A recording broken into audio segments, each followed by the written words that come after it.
Keluaran 31. Bezaleel dan Aholiab ditunjuk. Berfirmanlah Tuhan kepada Musa, "Lihat, telah kutunjuk Bezaleel bin Uri bin Hur dari suku Yehuda, dan telah kupenuhi dia dengan roh Allah, dengan keahlian dan pengertian dan pengetahuan dalam segala macam pekerjaan, untuk membuat berbagai rancangan supaya dikerjakan dari emas, perak, dan tembaga, untuk mengasah batu permata supaya ditatah, untuk mengukir kayu, dan untuk bekerja dalam segala macam pekerjaan.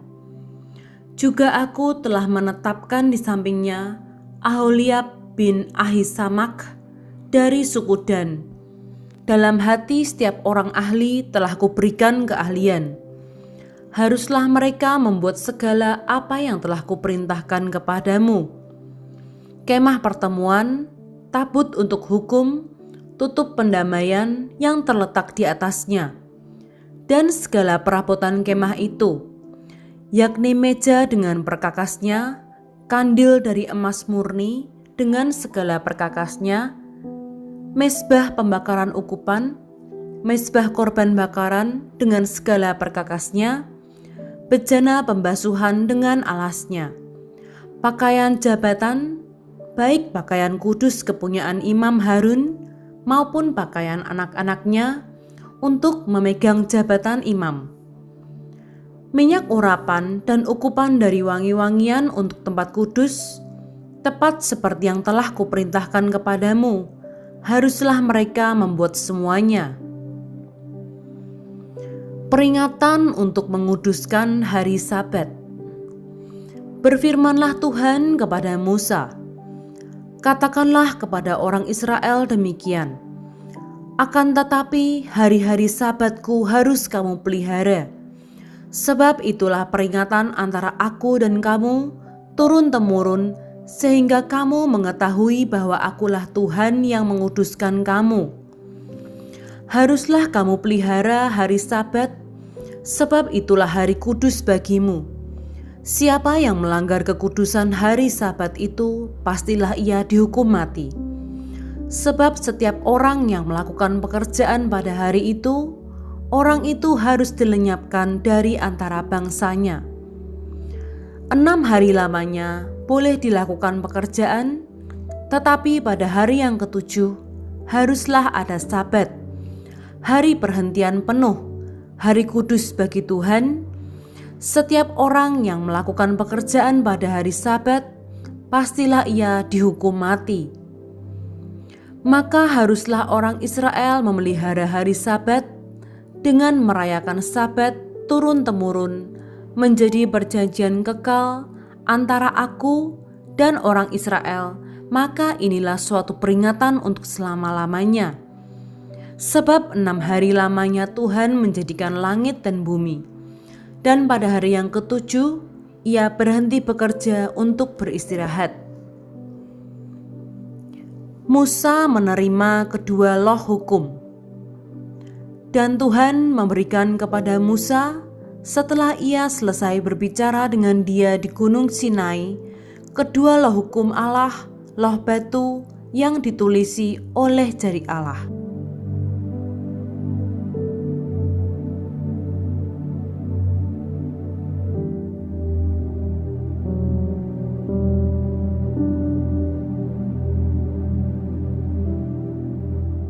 Keluaran 32.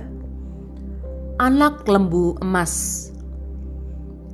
Ketika bangsa itu melihat bahwa Musa mengundur-undurkan turun dari gunung itu, maka berkumpullah mereka mengerumuni Harun dan berkata kepadanya, "Mari, buatlah untuk kami Allah yang akan berjalan di depan kami, sebab Musa ini orang yang telah memimpin kami keluar dari tanah Mesir.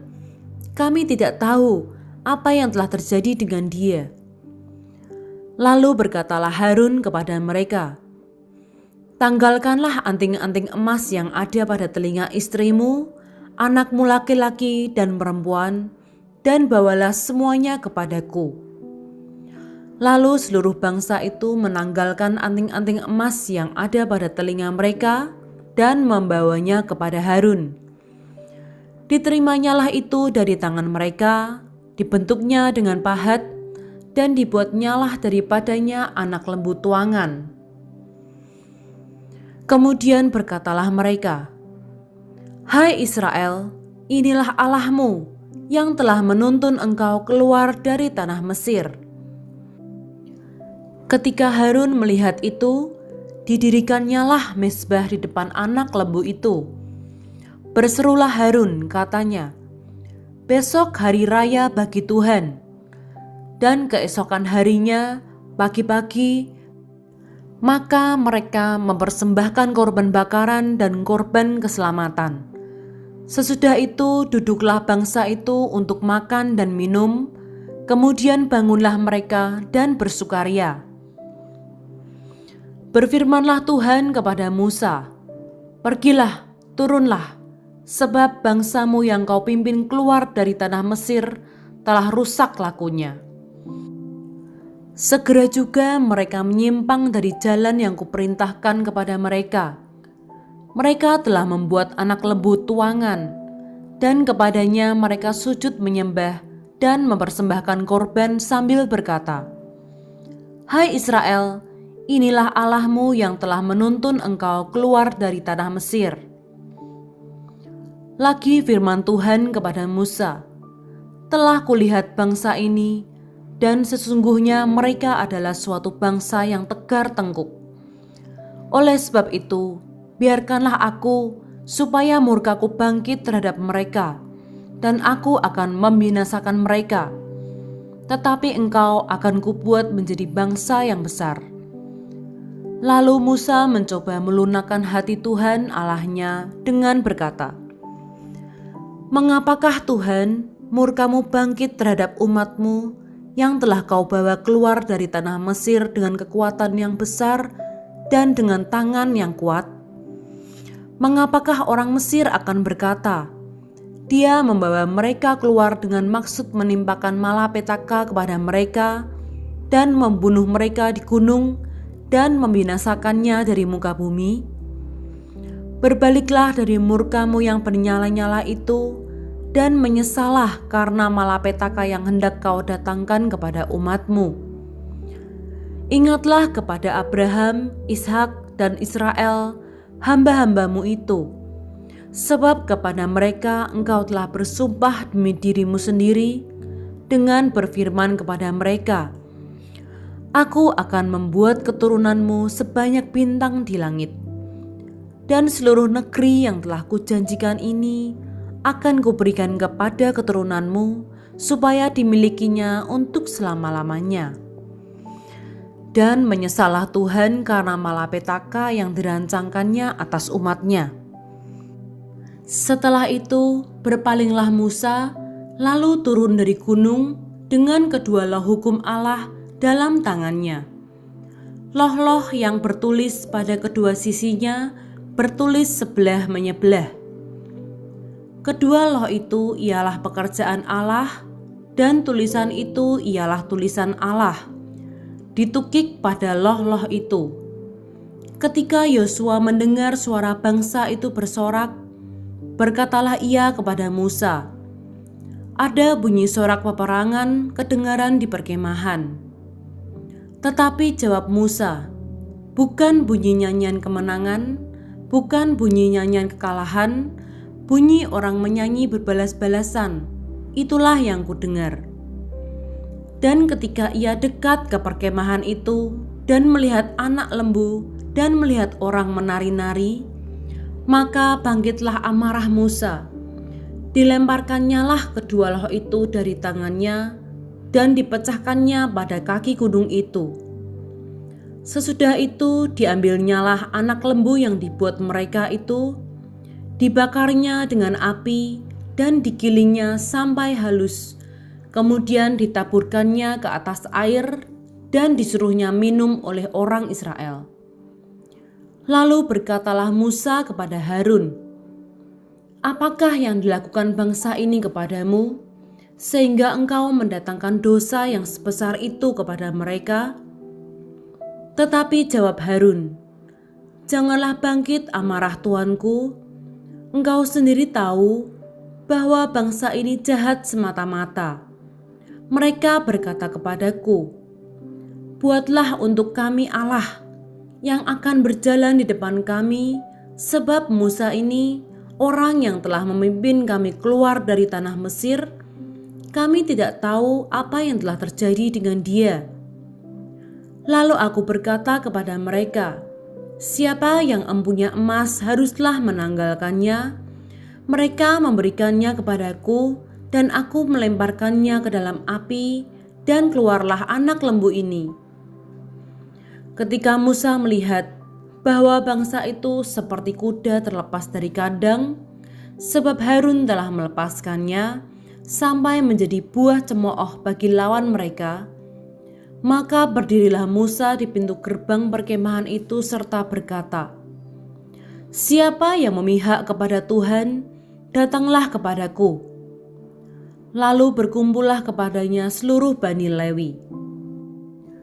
Berkatalah ia kepada mereka, "Beginilah firman Tuhan Allah Israel, baiklah kamu masing-masing mengikatkan pedangnya pada pinggangnya, dan berjalanlah kian kemari melalui perkemahan itu, dari pintu gerbang ke pintu gerbang, dan biarlah masing-masing membunuh saudaranya dan temannya dan tetangganya." Bani Lewi melakukan seperti yang dikatakan Musa, dan pada hari itu tewaslah kira-kira 3.000 orang dari bangsa itu. Kemudian berkatalah Musa, "Baktikanlah dirimu mulai hari ini kepada Tuhan, masing-masing dengan membayarkan jiwa anaknya laki-laki dan saudaranya, yakni supaya kamu diberi berkat pada hari ini." Keesokan harinya berkatalah Musa kepada bangsa itu, "Kamu ini telah berbuat dosa besar, tetapi sekarang aku akan naik menghadap Tuhan. Mungkin aku akan dapat mengadakan pendamaian karena dosamu itu." Lalu kembalilah Musa menghadap Tuhan dan berkata, Bangsa ini telah berbuat dosa besar, sebab mereka telah membuat Allah emas bagi mereka. Tetapi sekarang kiranya Engkau mengampuni dosa mereka itu. Dan jika tidak, hapuskanlah kiranya namaku dari dalam kitab yang telah Kau tulis." Tetapi Tuhan berfirman kepada Musa, "Siapa yang berdosa kepadaku, nama orang itulah yang akan kuhapuskan dari dalam kitabku. Tetapi pergilah sekarang, tuntunlah bangsa itu ke tempat yang telah kusebutkan kepadamu. Akan berjalan malaikatku di depanmu, tetapi pada hari pembalasanku itu, aku akan membalaskan dosa mereka kepada mereka." Demikianlah Tuhan menulahi bangsa itu, karena mereka telah menyuruh membuat anak lembu buatan Harun itu.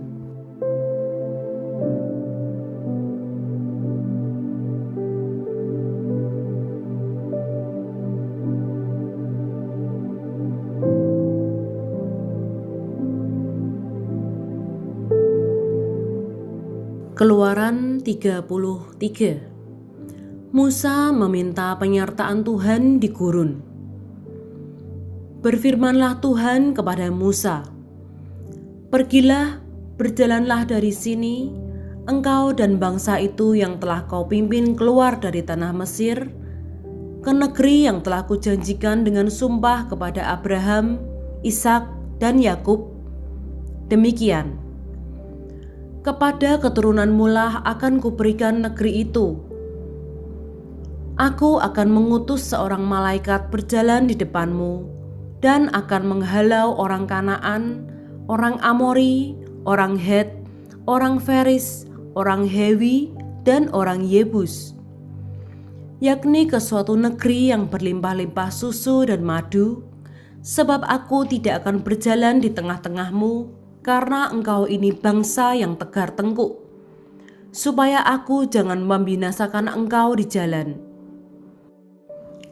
Ketika bangsa itu mendengar ancaman yang mengerikan ini, berkabunglah mereka dan seorang pun tidak ada yang memakai perhiasannya. Berfirmanlah Tuhan kepada Musa, "Katakanlah kepada orang Israel, kamu ini bangsa yang tegar tengkuk. Jika aku berjalan di tengah-tengahmu sesaat pun, tentulah aku akan membinasakan kamu. Oleh sebab itu, tanggalkanlah perhiasanmu, maka aku akan melihat apa yang akan aku lakukan kepadamu." Demikianlah orang Israel tidak memakai perhiasan-perhiasan lagi sejak dari Gunung Horeb.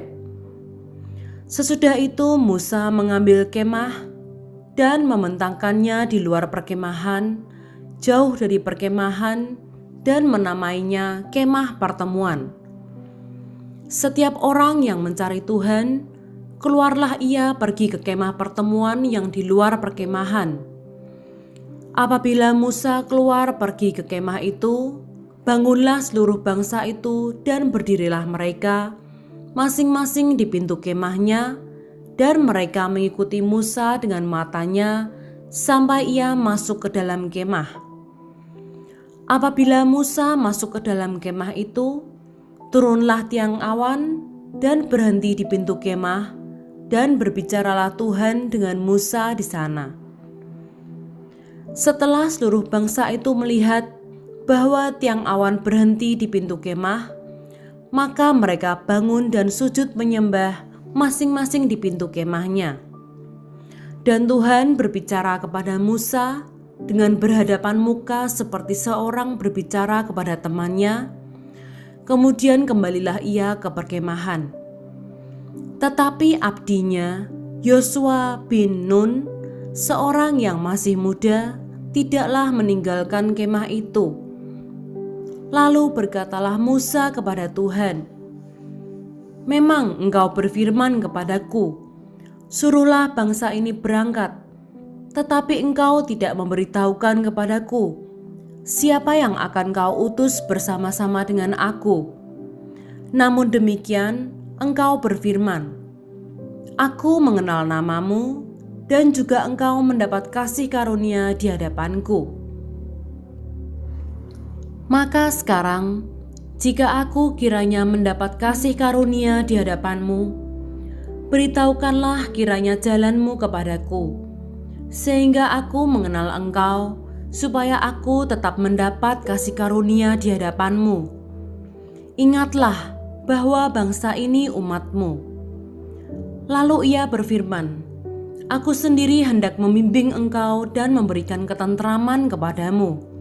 Berkatalah Musa kepadanya, "Jika engkau sendiri tidak membimbing kami, janganlah suruh kami berangkat dari sini. Dari manakah gerangan akan diketahui bahwa aku telah mendapat kasih karunia di hadapanmu, yakni aku dengan umatmu ini? Bukankah karena engkau berjalan bersama-sama dengan kami, sehingga aku dengan umatmu ini dibedakan dari segala bangsa yang ada di muka bumi ini?" Berfirmanlah Tuhan kepada Musa, "Juga hal yang telah kau katakan ini akan kulakukan, karena engkau telah mendapat kasih karunia di hadapanku, dan aku mengenal engkau." Tetapi jawabnya, "Perlihatkanlah kiranya kemuliaanmu kepadaku." Tetapi firman-Nya, "Aku akan melewatkan segenap kegemilanganku dari depanmu dan menyerukan nama Tuhan di depanmu. Aku akan memberi kasih karunia kepada siapa yang kuberi kasih karunia dan mengasihani siapa yang kukasihani."